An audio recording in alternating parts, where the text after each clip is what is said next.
If you think a strong female character is simply an overpowered action girl who fights bad guys and wins, or a sexy girl boss who steps on men that do whatever she commands, or a traumatized woman who takes revenge on everyone who wronged her, then think again. But before we continue, although the things mentioned in this video may be applicable to various media like anime, manga, novels, movies, TV shows, and so on, we'll be focusing on webtoons. Also, please note that titles featured in this video aren't necessarily bad nor good examples, alright?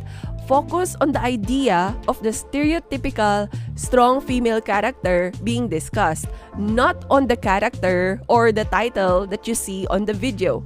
So, this isn't exactly a recommendation video, nor do I plan to bash any character or series.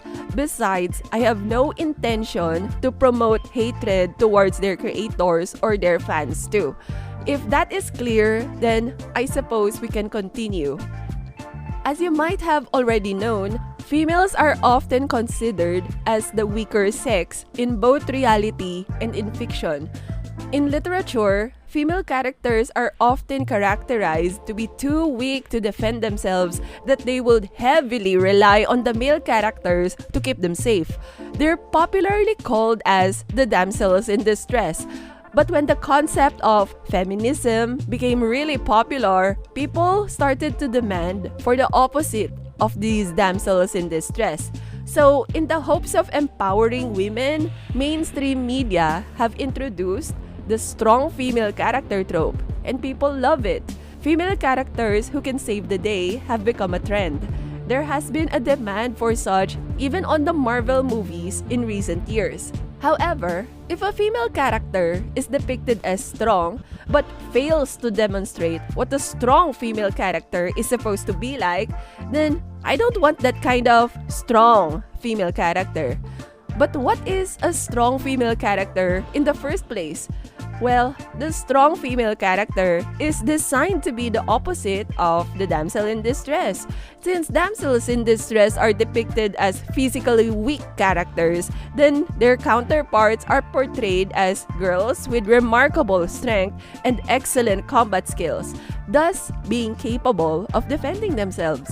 But sadly, from what I've noticed, such strong female characters in most popular webtoons nowadays usually end up as one of the following. First is what I call the female action hero. Nope, she's no action heroine, just the female version of the generic action hero. When it came to action and fighting, guys generally outnumber the girls. So it's quite refreshing to see girls that can kick ass under the same genre, or any other genre for that matter. Although it is indeed cool to see characters who are tough and badass that can fight against dangerous enemies, well, that's the case most of the time at least. But oftentimes, they are simply girls who happen to have masculine traits. Violent, aggressive, cocky, or emotionless, and of course, good at combat. They are the common traits of the cool action guy. Come to think of it, they're pretty much the same as the typical overpowered male protagonist in action titles, but just have a different body and costume. Costume that is sexier instead of cooler, I guess, because, I don't know, sexism? But incredible physical strength and the ability to engage in battles aren't what make a woman strong. A female character without fighting abilities can have a significant role in an action series without being a participant in the fights themselves. On the next group, we've got strong female characters who showcase their incredible power, and this will make the readers really impressed with them. But that's only at the beginning, because sooner than later, they'll end up as damsels in distress anyway, hence a downgrade. This is extremely common in action-centric webtoons, but the romance-centric ones are just as guilty on this. I guess it's not surprising for creators to make the male characters as cool as possible in action webtoons since the target audience are mostly guys anyway. But the men are also portrayed as perfect beings even in romance webtoons, which mostly have girls as the target audience. It's giving the implication that girls have accepted their fate and crave for gorgeous men with sexy abs to sweep them off their feet, even if she is absolutely capable of standing on her own. The only difference I see between the two popular genres on this is that the females are often pushed to the sidelines in action titles because their roles are almost as insignificant as the other male characters with a supporting role. In romance-centric ones, it's not as common since the main character is a female herself. But then again, that's only applicable to the female lead. All other females are just treated like crap too. So, if the female character is supposed to be someone outstanding, then she has to be outstanding all the way. It is disappointing to see them downgraded. I'd rather see them grow. Now for the next group, I see some effort on making these female characters as incredible as possible. But that female character is not acting as what she's supposed to be. So I consider them as imposters. I mean, like for instance, if a female character is described as someone intelligent, then naturally, I would expect her to have the capacity to, well, use her brain. So if she mentions something stupid, it will make me want to strangle someone. And I really prefer to see professionals acting like one. I would also expect her to act her age. So it can be infuriating if she acts so immature and lack common sense despite her being an adult. There should be enough research done when writing characters that are involved in a subject matter that the creator is not very familiar with. I know a webtoon creator who graduated in psychology, but he still did a lot of research and consultations for his psychological webtoon. Next is the type of main character, which is somewhat like the opposite of the previous group. Many people claim to dislike such a trope, but there are gazillions of series with this type. I'm referring to none other than the Mary Sue. Plenty of Mary Sues are portrayed to be as flawless as possible, but not having any sort of flaw doesn't make a female character strong. That perfection actually makes her so boring and unrelatable. Most Mary Sues, however, deny this perfection. Like, they are ridiculously traumatized that the reader is being fooled to think that she is the most unfortunate being in her universe, but she'll turn out to be the only one who has the power to save the world or is adored by a lot of handsome men despite being ugly. They're just fooling themselves, jeez. Although very unrelatable, a lot of people desire to be like them. Oh well, Mary Sues do satisfy a form of wish fulfillment after all. It's no different from those who self-insert themselves in power fantasies. I'd rather see a flawed character. Her mistakes won't make her less cool or dazzling.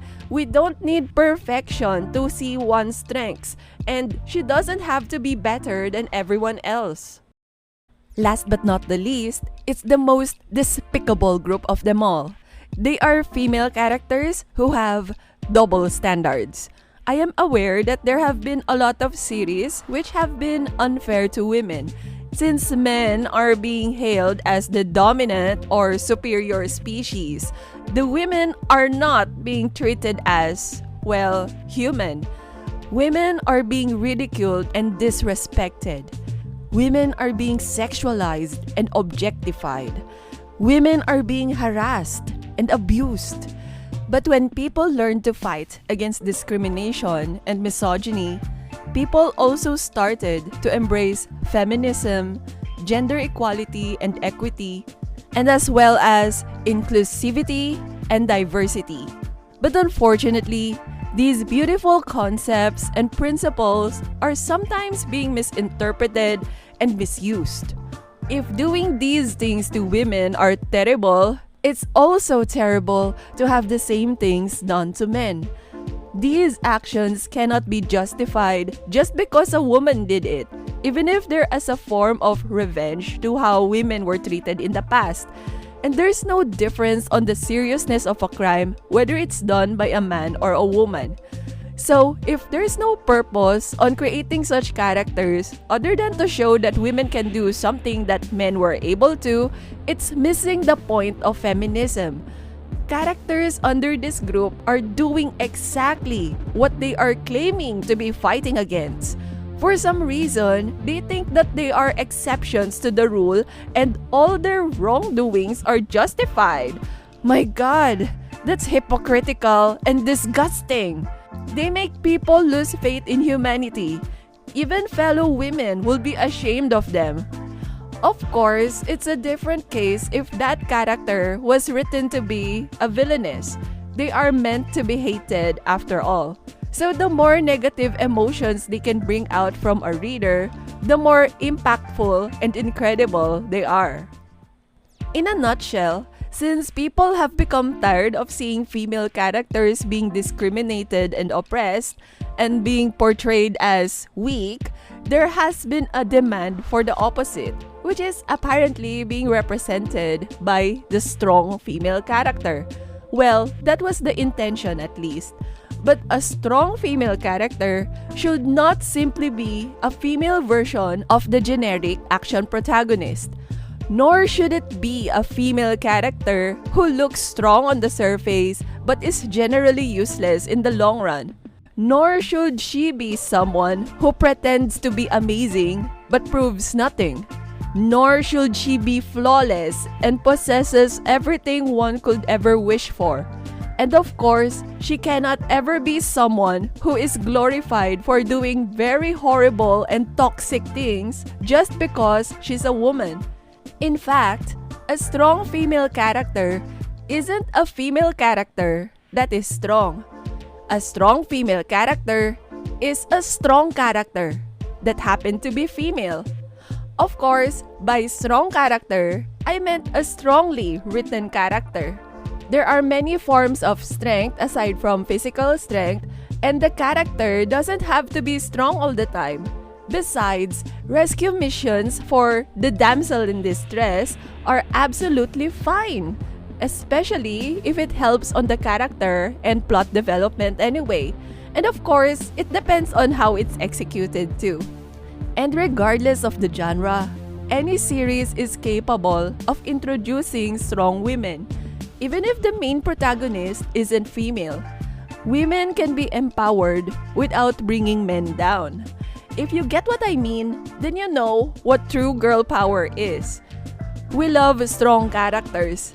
Female ones are a lovely bonus. They make women proud, and all of us proud of women. I know there are a lot of people in search for a strong female lead, including me.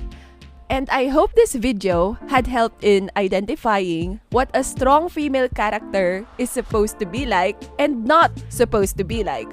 Or perhaps we had the same thoughts and opinions since the very beginning?